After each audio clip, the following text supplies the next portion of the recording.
Puede que las ciudades y los pueblos sean pequeños, pero su historia nunca lo es. Cada lugar tiene un destino y una memoria únicos. Los antiguos romanos lo llamaron Genius Loci, el espíritu protector de un lugar. Ya entonces, hace miles de años, se sabía que era imposible someter a las personas que recuerdan y atesoran su pasado y veneran a sus antepasados. Este es un nuevo proyecto llamado Rusia Genius Loci. Durante los próximos 2 años, recorreremos el país visitando los lugares más bellos y significativos que han desempeñado un papel único en la historia y la cultura de Rusia.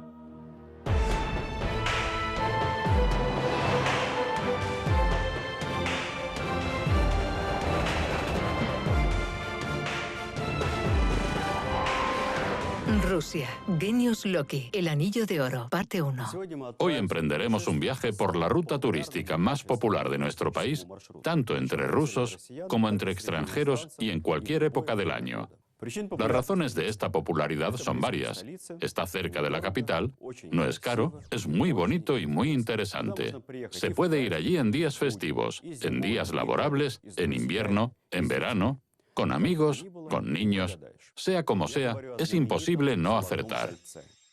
Me refiero al famoso Anillo de Oro, toda una constelación de ciudades de historia milenaria, cuyos muros encierran grandes páginas de los anales de Rusia.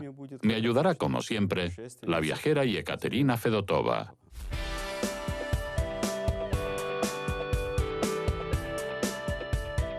Estimados viajeros, continúa el embarque al tren de alta velocidad número 704. La numeración de los vagones empieza por la cola del tren. Tenía que haber salido antes. ¿A quién se le ocurre salir 30 minutos antes de que marche el tren? Es mi culpa, me quedé dormida. Vaya. Ah.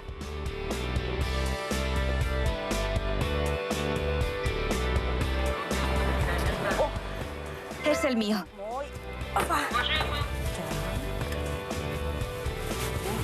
Este es mi sitio, disculpe.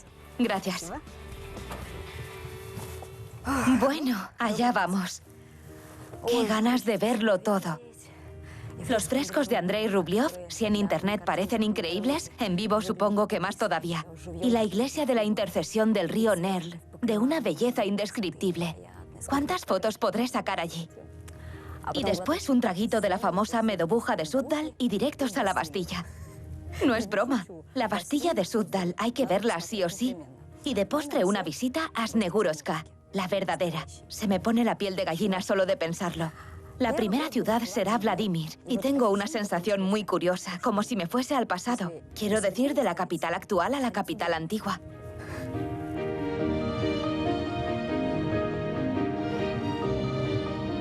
En calidad de máquina del tiempo, he escogido el tren de alta velocidad para llegar más rápido. Es verdad que es más caro que el tren normal, pero así, en vez de 3 horas, el trayecto lleva 1h30 aproximadamente.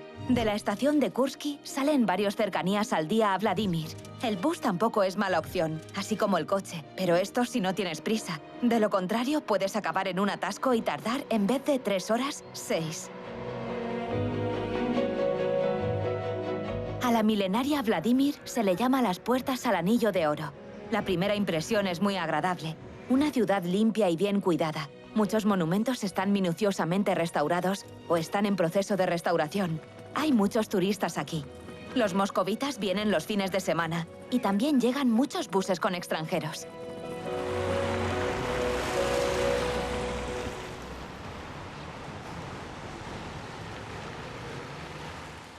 Según cuentan las crónicas, esta ciudad fue fundada por el gran príncipe Vladimir Sviatoslavovich, quien bautizó toda la antigua Rus a altas orillas del río Kliazma. Este mismo monumento está dedicado a él.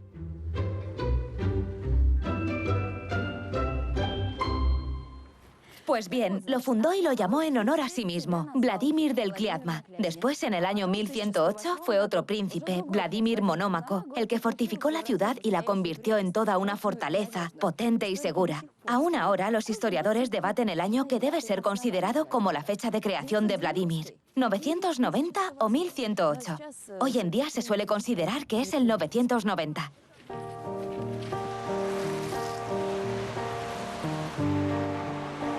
Claro que de aquella primera fortaleza no se ha conservado nada. Los monumentos más antiguos de la ciudad datan de la época del reinado del príncipe Andrei Bogolyubsky, el primer autócrata ruso que en la segunda mitad del siglo XII trasladó la capital de Kiev a Vladimir, convirtiéndola durante casi 2 siglos en la principal ciudad de la Rus nordeste. Gracias a Vladimir, cobró protagonismo Moscú y se sentaron las bases del futuro Estado ruso unificado. Y este es el punto de referencia principal para cualquier turista y uno de los monumentos más emblemáticos de la ciudad, la famosa Puerta Dorada.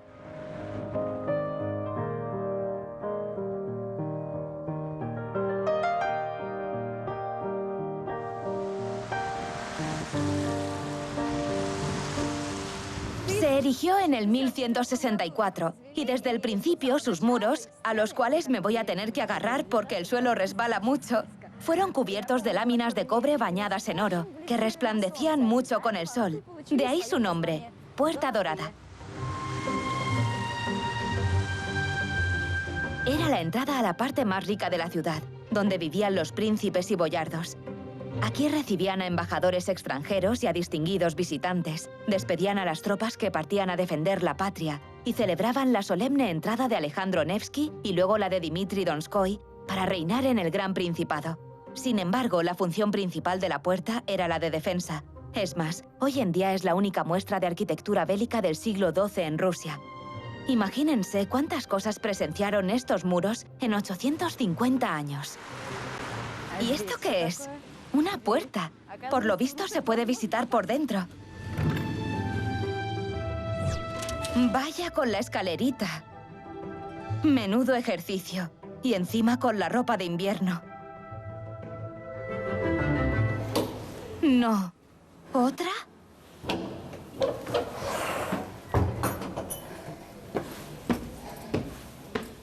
¿53? 54, 65. Son solo 64. Buenos días. Buenos días. 64. Esta no cuenta, que es el suelo. Esa no cuenta. Y si viviésemos en el siglo XII, aún estaríamos en la calle. La entrada al edificio estaba ahí.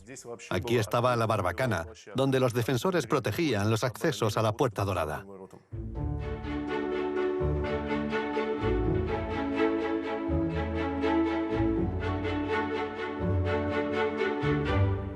En este diorama podemos ver cómo fue el asalto a Vladimir en febrero del 1238. La Puerta Dorada en aquel entonces era una edificación muy potente, tenía 2 barbacanas, una justo encima del portón y la segunda alrededor de la iglesia de la Virgen. Era una edificación tan imponente que los guerreros de Batú Khan no se atrevieron a atacar la Puerta Dorada de frente. Entonces abrieron unos boquetes en los muros al lado de la iglesia del Salvador. El escudo de Vladimir es un león erguido sobre sus patas traseras. Esta imagen es una de las más antiguas en la heráldica rusa. Se originó en la Edad Media como insignia familiar de los príncipes de Vladimir Suzdal, simbolizando el poder de los mismos. Su uso fue muy extendido y su imagen se ve a menudo en la decoración de las iglesias de Vladimir.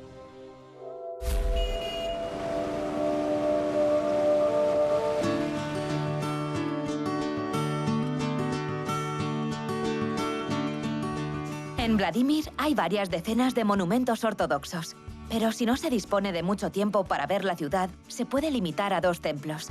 Estos 2 son de visita obligatoria porque son una verdadera joya de nuestro país.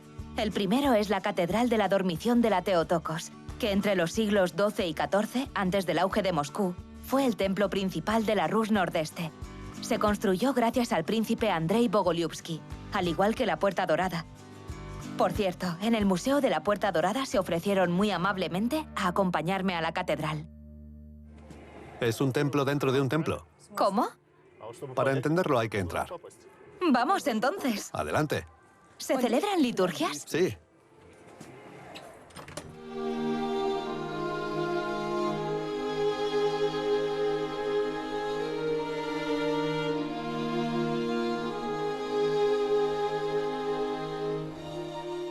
La historia de la construcción de la Catedral de la Dormición es muy complicada.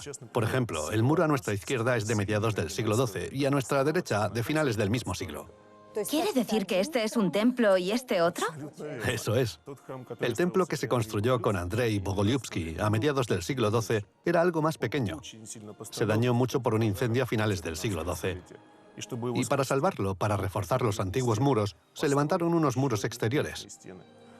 Y mire, es curioso. Estamos viendo una ventana del primer templo.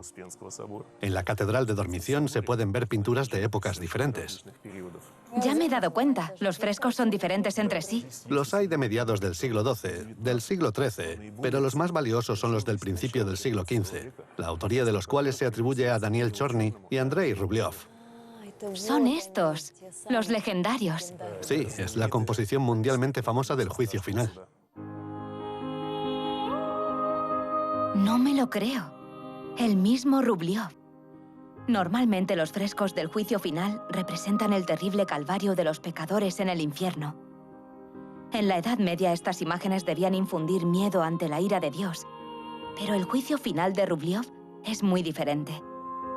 No hay ni maldad, ni tormentos, ni personajes buenos o malos. Por el contrario, todo está impregnado de bondad y luz.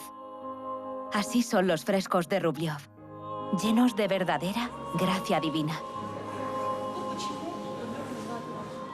En realidad, los frescos de Andrei Rublev se pueden reconocer enseguida, porque son como etéreos, sublimes. Pura maravilla. Es toda una suerte poder verlos en vivo.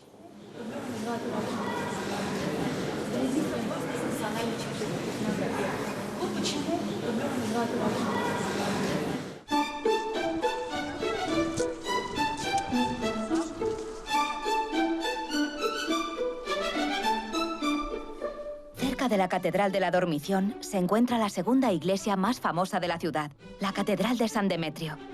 Tiene tanto valor porque se ha conservado prácticamente intacta desde finales del siglo XII. Se ha conservado su excepcional tallado en piedra, que cubre toda la parte superior de sus muros. Para tener una impresión más completa de Vladimir, hay que visitar un sitio que se llama Bogolyubovo. Está a las afueras de la ciudad. La historia de esta antigua capital del Estado ruso está directamente relacionada con este sitio. La residencia del príncipe Andrei Bogolyubsky se encontraba justo aquí, donde ahora hay un convento de monjas. Vamos a imaginarnos cómo era todo. Allí donde ahora están las celdas del convento, se encontraba el palacio de 2 plantas de Andrei Bogolyubsky, el cual estaba conectado a través de corredores con la torre de la escalera y la catedral de la Natividad de la Virgen. Entonces la catedral tenía un aspecto muy diferente. Por su riqueza y decoración, era comparada con el Templo de Salomón, en Jerusalén. Y ahora, lo único que queda de la edificación del siglo XII es esta parte baja de la iglesia y la escalera de la torre, que voy a visitar ahora. Hay pocas edificaciones civiles de piedra blanca tan antiguas en el mundo, y en Rusia esta es la única. Por eso esta torre está protegida por la UNESCO. Y es famosa porque fue allí donde el gran príncipe Bogolyubsky sufrió un terrible martirio y donde falleció.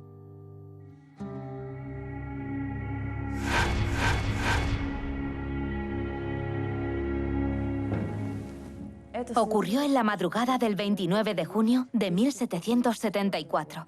Le atacaron sus contrincantes políticos, los boyardos Kuchkovich. Le atacaron en sus aposentos, que se encontraban tras esta pared.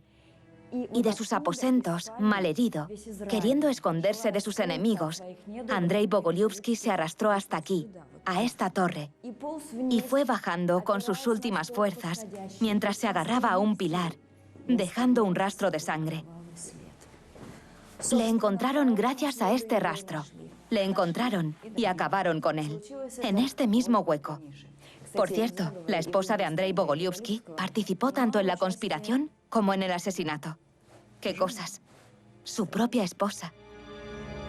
Así eran los tiempos. Todos estos trágicos acontecimientos históricos aparecen representados en los frescos, que se pintaron dentro de la torre ya en el siglo XIX.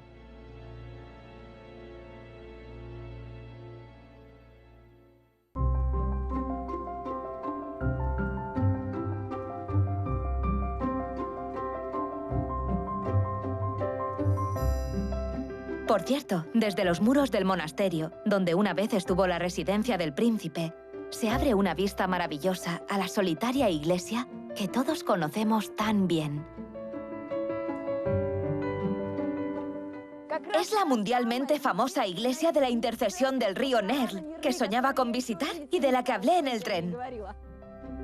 Según la versión oficial, la iglesia fue erigida en 1165 en una colina artificial, al lado de la afluencia del río Nerl con el Kliatma. Según cuenta la leyenda, se construyó por orden de Andrei Bogolyubsky en memoria de su hijo Isiaslav, quien murió en una campaña contra los búlgaros del Volga. Está dedicada a la festividad de la protección de Nuestra Santísima Señora Teotocos, que se estableció en la Rus a mediados del siglo XII. Es la primera iglesia de la intercesión en el país y uno de los símbolos más emblemáticos de Rusia.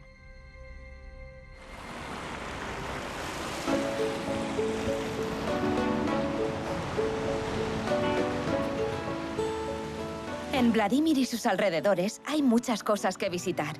Y con todas estas nuevas impresiones ni te das cuenta de que te has cansado y tienes hambre. Por suerte, en la ciudad hay muchos sitios buenos donde comer, beber y hospedarse.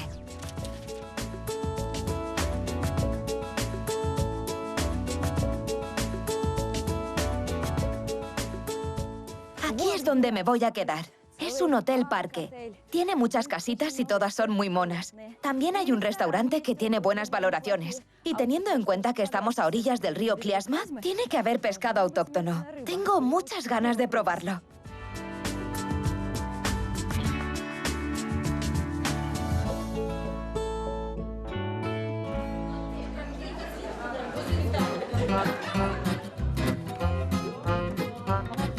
Sí que hay pescado en el restaurante. ¡Y qué bien servido! Lucio Perca de Vladimir, el Starlet. Y le recomiendo mucho el plato estrella de nuestro chef, las cotletas de Lucio.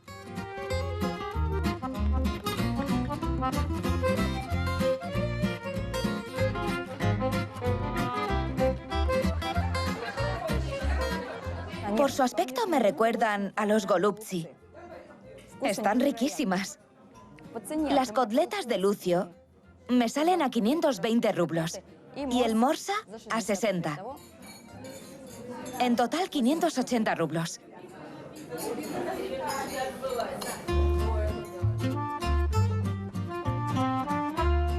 A los turistas les gusta el Hotel Parque por su ambiente tranquilo e íntimo.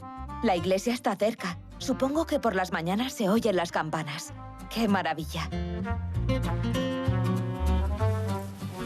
A ver... Mi habitación cuesta 4.800 rublos. Es verdad que no es barato, pero mirad qué lujo. ¿Y qué hay aquí? Una batita. Un detalle, pero qué lindo. Se nota que en Vladimir están acostumbrados a los visitantes y que les gustan. La vista es preciosa. La gente se queda en Vladimir para ir al día siguiente a Gus Krustalny, a Yuri Jepolsky, a Murom, a Ivanovo o a Suzdal. Es lo que se llaman escapaditas de un día.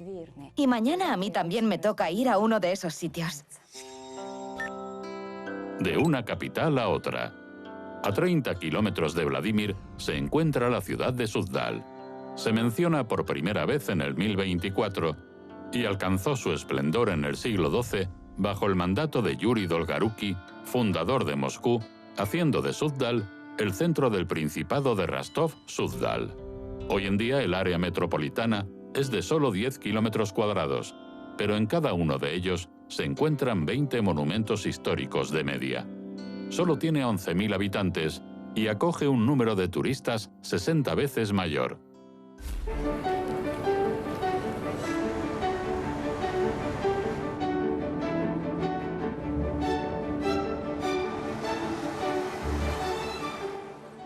Normalmente se llega de Vladimir a Suzdal en autobús, que sale cada media hora. La siguiente cuestión que nos interesa como turistas es dónde pasar la noche. En Suzdal eso no es ningún problema. Es una ciudad que vive del turismo y encontrar un hotel a buen precio o alquilar un apartamento para pasar la noche no es nada complicado.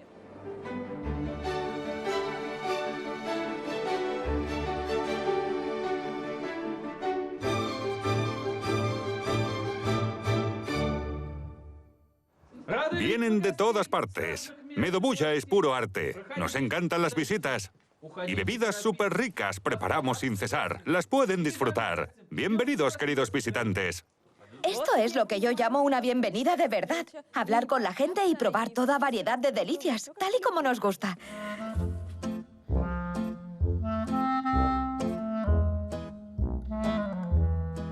La cata de la medobuja es una actividad de lo más popular en Suzdal.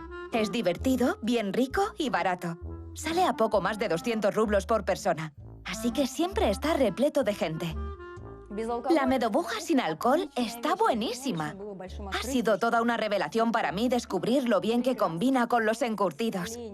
Miel y col fermentada. Riquísimo.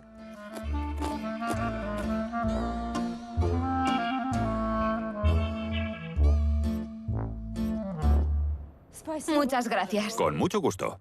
Bueno, es hora de visitar la ciudad. ¿A pie o voy en taxi? ¡Espere! ¡Pare! ¡Qué bonito! ¿Cuánto cuesta el paseo? 300 rublos por persona. ¿Se anima? Sí, me animo por el precio que sea. ¿A dónde? Al Kremlin. ¿Por dónde queda?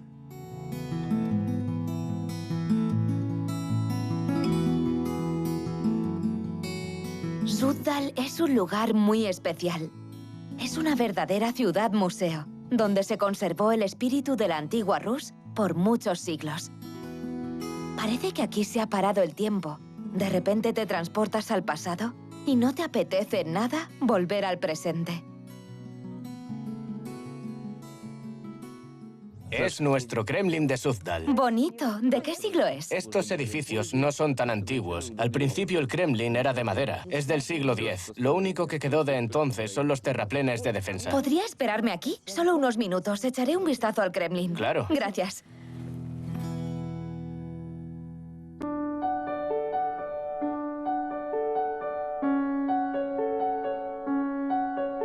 El Kremlin es el núcleo inicial de la ciudad, su centro histórico y su principal atracción, aunque tras los incendios y saqueos de los enemigos, solo ha quedado el conjunto de los aposentos episcopales, la Catedral de la Natividad de la Virgen y el campanario. Razón suficiente para añadir si cabe aún más valor a los monumentos del Kremlin. Aquí está el refectorio, un restaurante al estilo ruso para los visitantes. Por cierto, tiene muy buenas referencias. Al lado del Kremlin hay un estudio fotográfico donde se puede sacar fotos al estilo antiguo, siendo una la protagonista, cómo no, y luego unas interminables hileras comerciales llenas de curiosidades. Mermeladas de grosella espinosa, fresa, frutilla, arándano y de pepino. Sí, sabe muy bien. Una mermelada de pepino, señoras y señores.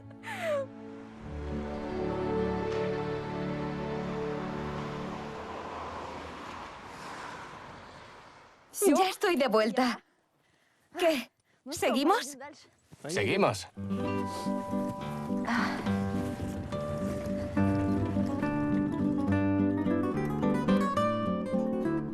Después de que Suzdal pasase a formar parte del Principado de Moscú, la ciudad perdió su significancia política y relevancia como capital.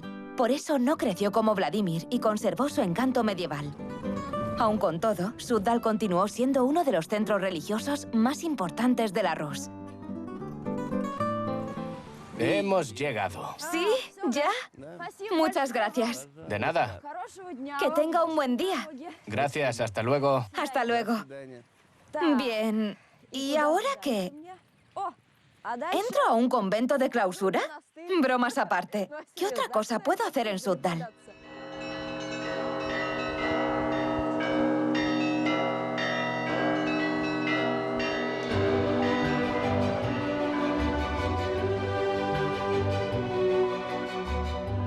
El monasterio del Salvador y San Eutimio fue fundado en el siglo XIV con un propósito defensivo. 2 siglos después, los edificios de madera fueron reemplazados por este majestuoso conjunto de piedra que podemos contemplar hoy en día. La Catedral de la Transfiguración del Salvador es la primera edificación de piedra en el convento. El mayor atractivo de la catedral siempre han sido sus frescos. Son muy especiales. El gran iconógrafo ruso Guri Nikitin trabajó aquí en el siglo XVII. Es una suerte que todo el espacio del templo esté cubierto con sus obras. La cúpula, las bóvedas, las paredes. Esto no sucede siempre. A menudo los frescos más antiguos desaparecían cuando se cubrían con otros más recientes. Claro. Nuestros restauradores consiguieron hacer un trabajo estupendo. ¿Sabía que solían llamar a los frescos la Biblia para analfabetos? Es muy fácil ilustrarlo con un ejemplo. ¿Ve aquel hombre vestido con ropa de color turquesa oscuro? ¿El que se está lavando las manos en una tina? Es el mismo Pilato. Y al lado está Cristo entrando a Jerusalén. Luego podemos ver cómo Cristo carga con su cruz camino al Calvario. Y luego está la escena de la crucifixión con un malhechor. Estas imágenes evangélicas de un pasado remoto fascinan por sí solas. Pero cuando de repente empiezan a sonar las voces de los cantores de la catedral, te invade una sensación indescriptible. Momentos así se quedan grabados en la memoria para siempre.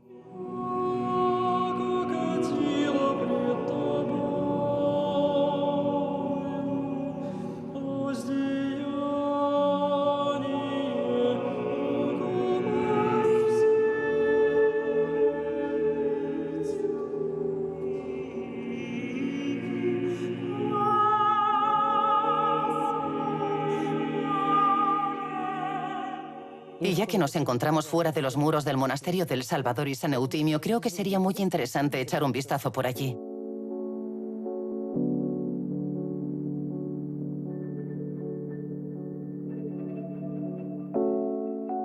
Es una visita obligada para los amantes de historias turbias y macabras.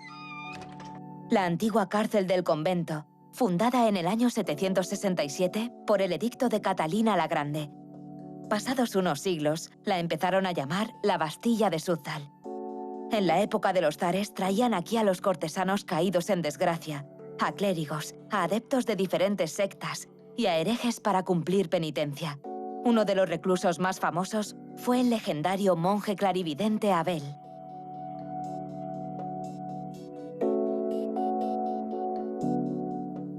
Empecemos por su augurio sobre el destino de Catalina la Grande. Reinará 40 años. O sea, estaba diciendo que en 8 meses la emperatriz iba a morir. Luego predijo la horrible suerte de Pablo I. Veo su terrible final. Su reinado será breve. Le enviaron a la cárcel del monasterio del Salvador y San Eutimio durante el reinado de Nicolás I. Su augurio sobre la caída de la dinastía de los Romanov era imperdonable.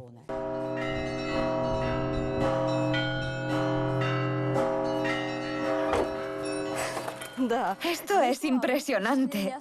Y que no os engañen estos muros tan blanquitos. Una cárcel sigue siendo una cárcel. Por cierto, démonos prisa.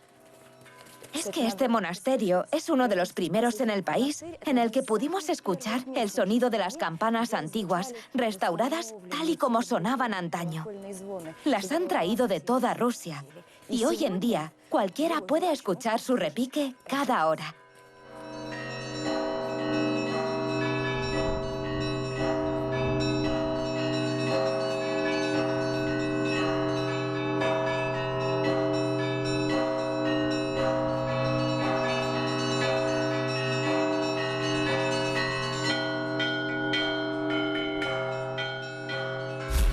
Según la versión oficial, Yuri Dolgaruki, quien hizo prosperar Súzdal, también tuvo mucho que ver con Kostromá, la siguiente ciudad del Anillo de Oro.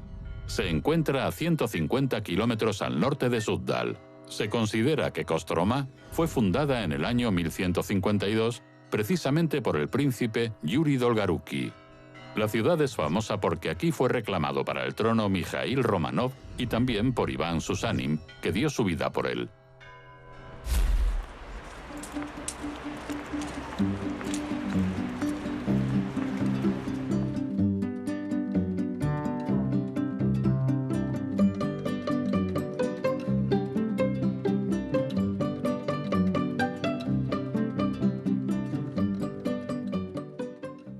Bonito muelle. Nos suena de la película Un romance cruel. Sí, sí, es el mismo muelle. Antaño todos los barcos atracaban justo en este muelle. Hoy en día está en desuso, pero hay otros 4. Y en verano se puede llegar a Kostromá por el río Volga en barco.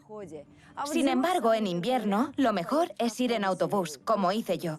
Vine de Súzdal, pero ojo, es un autobús de paso, pues sale de Vladimir. Bueno, ya estoy aquí.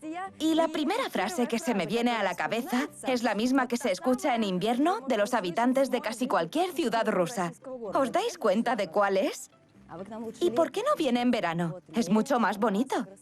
Pero aquí no vais a escuchar estas palabras, ya que Kostromá, incluso en invierno, no pierde su encanto.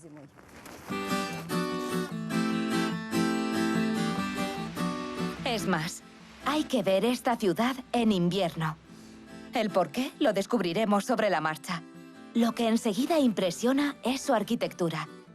A veces a Kostromá la llaman la San Petersburgo en miniatura. La belleza de este lugar no es casual, pues Kostromá es la cuna de la casa de los Románov.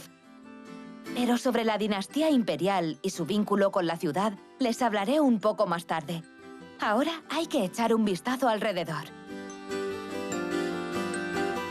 La visita a las arquerías comerciales es obligatoria, y es que encima es muy educativa, puesto que antes de la revolución del 1917, Kostromá era una próspera ciudad de mercaderes a orillas del río Volga, donde abundaban los negocios de joyeros, queseros... Hablando de quesos, la lonja de quesos de Kostromá.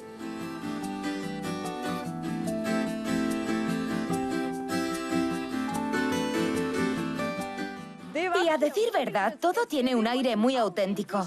Me puedo imaginar la de fotos antiguas que se sacaron aquí y ahora los selfies modernos. Y hablando de selfies...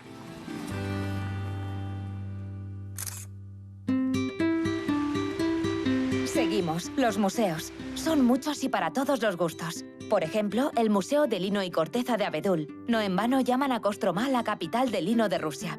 El Museo de Arquitectura de Madera, a donde han traído todas las antiguas edificaciones más valiosas de Kostromá. El Museo de los Románov y las salas del antiguo Museo Dorianskoye Sobranille. La Torre de Vigilancia de los Bomberos, la Casa de Borshov, los monumentos a Lenin y al valiente perro bombero Bobka, al que da buena suerte dejar una moneda.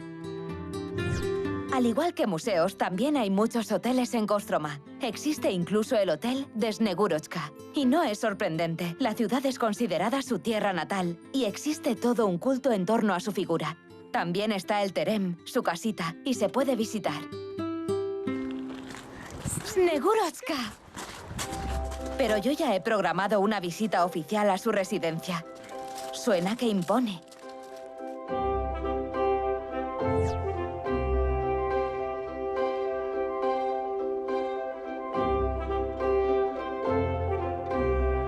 Que no se diga que Snegurochka no va a la moda. Y en todas las estaciones. Además, siempre sale con algo original. Póngase del otro lado. ¿Ahí?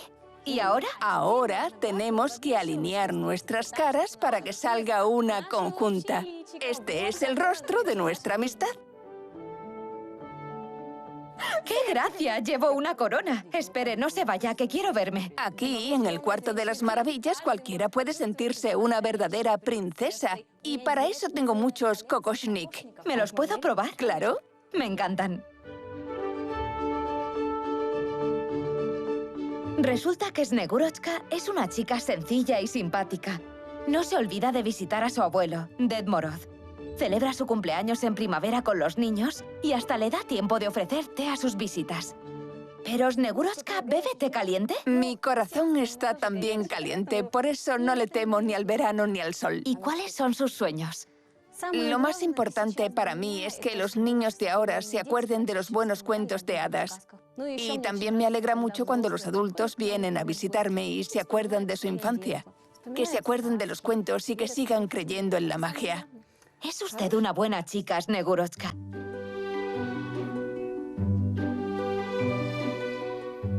Kostromá se convirtió en la tierra natal de Snegurochka gracias al gran dramaturgo ruso Alexander Ostrovsky. Se basó en un antiguo cuento de hadas ruso. Para inspirarse venía aquí, a la ribera alta del río Volga, a la glorieta de madera. Por aquel entonces era de madera. La nueva, la de piedra, la construyeron en el 1956 en memoria del gran escritor. Ahora la glorieta de Ostrovsky es uno de los símbolos de Kostromá. Las vistas al río Volga desde esta glorieta nunca antes se habían contemplado así, como decía él. Y, por cierto, antaño en la ribera izquierda del Volga estaba el antiguo Kremlin de Kostromá. Es decir, la ciudad empezó en este mismo lugar. El principal acontecimiento histórico de Kostromá fue la llamada al trono de Mijaíl Románov el 14 de marzo de 1613. Era hijo de Fiódor Románov, posteriormente el patriarca de Moscú Filaret, y Sinia Ivanovna, conocida luego como Sor Marta, y también era sobrino segundo de Fiódor Ivanovich, último zar de la dinastía Ruríkida. Mijaíl fue elegido para reinar por el Zemsky Sabor o Asamblea de las Tierras en Moscú.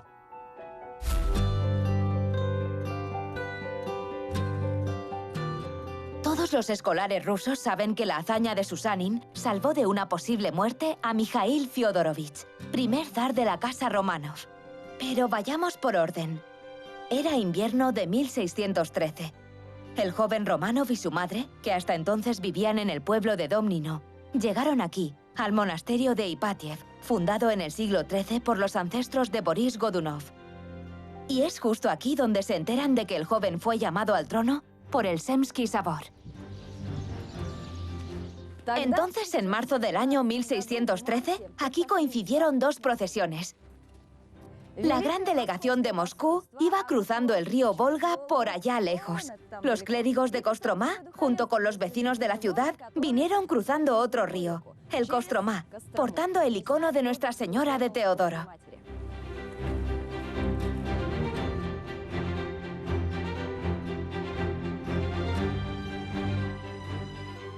Aquí en el convento la procesión conjunta fue recibida por Mijaíl Románov, de 16 años de edad, y su madre Sor Marta, Ksenia Ivanovna, antes de vestir el hábito. Espero que me lo cuenten todo con detalles. Hola, ¿estas faldas son tan cómodas? Hola. ¿Cuidáis a las turistas? Sí, son muy cómodas. Las celdas donde vivían Mijaíl y su madre se conservan hoy en día y se llaman los aposentos de los Románov. Allí se exhiben todas esas piezas únicas que guardan la memoria de aquellos días tan duros y tan significativos para nuestro país. Fíjese en esta miniatura más atentamente. Aquí está representado el encuentro histórico bajo las murallas del monasterio Ipatiev. Luego todos entraron al convento, a su catedral principal de la Santa Trinidad y todos esos acontecimientos. Las 6 horas que llevó convencer a... 6 horas. Pasaron juntos allí. En primer lugar, Mijaíl Fyodorovich era muy joven. Tenía solo 16 añitos. Además, los polacos tenían en cautiverio a su padre, el patriarca Filareto. La madre estaba preocupada porque matasen al padre por un lado y por otro, que el futuro zar recibiera un país completamente devastado.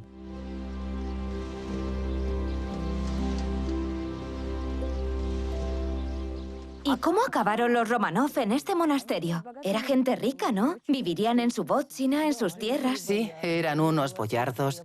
Por aquí tenían su propia vótsina de boyardos y llegaron al monasterio buscando refugiarse dentro de sus altos muros.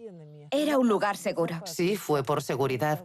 Y además se escondían de aquel destacamento polaco-lituano que Iván Susanin finalmente llevó a los pantanos. Exacto. Los dos sucesos están... Sí, están vinculados. ¿Esos pantanos aún existen? ¿Cómo no? Se puede ir allí y visitar los lugares donde Iván Susanin perdió la vida. Oh, ya sé lo que voy a hacer ahora. Muchas gracias. Adiós.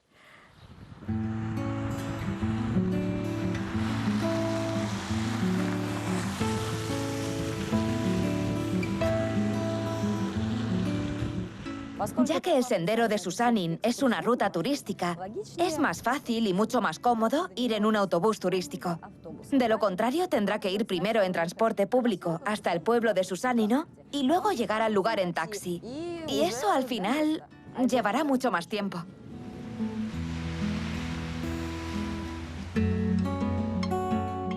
A 150 kilómetros de Kostromá. Y aquí estamos, en Susanino. En sus alrededores empezó la famosa Marcha del Héroe Nacional, un camino que ahora puede hacer cualquiera que lo desee.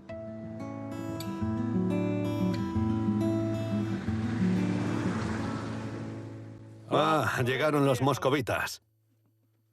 ¿No estará entre vos un tal boyardo Mijaíl Románov? No. ¿No está? No. Tal vez alguien sabe dónde se esconde. Se dice que por aquí cerca. Hay una aldea abandonada por aquí. ¿La conocen? Le vamos a buscar. Les tomo de rehenes. Si no le hallamos, rodarán cabezas. Las suyas. Los actores ayudan mucho a recrear ese ambiente. Existe un programa interactivo especial. Hay que reservarlo con tiempo. Por si se animan, se llama Por la fe, el zar y la patria. Es de pago, pero os aseguro que vale la pena.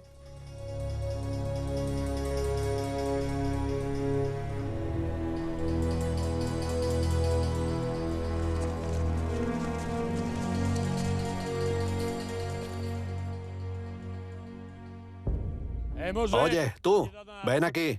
Muévete, desgraciado. No hagas esperar a un noble polaco.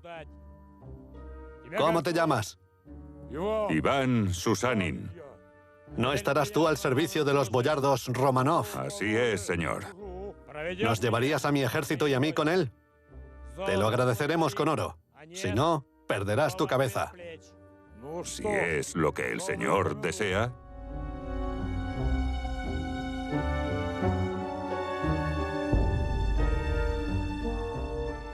Voy a contar la historia.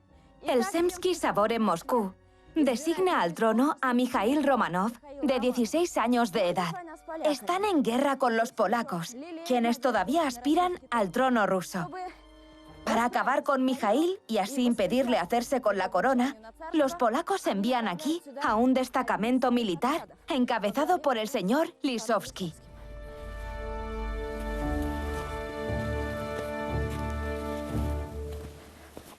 Los polacos no conocen el camino y exigen que los lleve Iván Osipovich Susanin, el cabeza de la aldea. Es poco probable que por aquel entonces Susanin supiera algo de la decisión que había tomado el Zemsky Sabor, y ni se le ocurrió que estuviera salvando a un futuro zar. Sin embargo, se dio cuenta de que esta visita no auguraba nada bueno. ¿Y qué hace? Envía un mensajero, su propio yerno, para advertir a los Romanov sobre el peligro, llevándose él mismo a los enemigos al bosque, donde anduvo dando vueltas con ellos durante un rato largo para confundirles. ¿A dónde nos has traído? A donde tenía que traeros. Los enemigos se ponen nerviosos. Estamos perdidos. Pero no salvarás a Mikhail. Y pensando que los Romanov ya estaban a salvo, Susanin confesó todo. Nos has engañado, perro viejo. Vas a pagar por ello. No tengo miedo de vuestra ira. No temo ni vuestro castigo, ni la muerte. Moriré por el zar y por la Rus. Y así, le mataron a sablazos.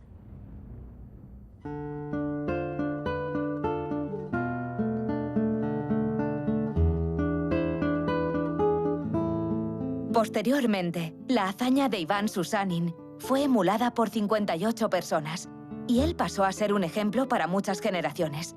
Un simple campesino del pueblito de Erevenki.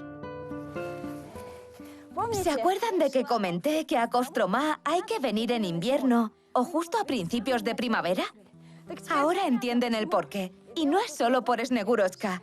Ya no hay heladas, pero aún hay nieve.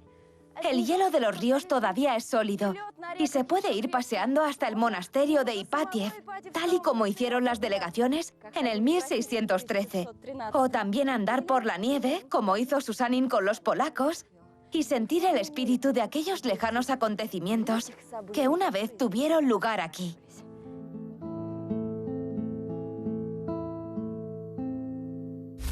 Esto es todo por hoy.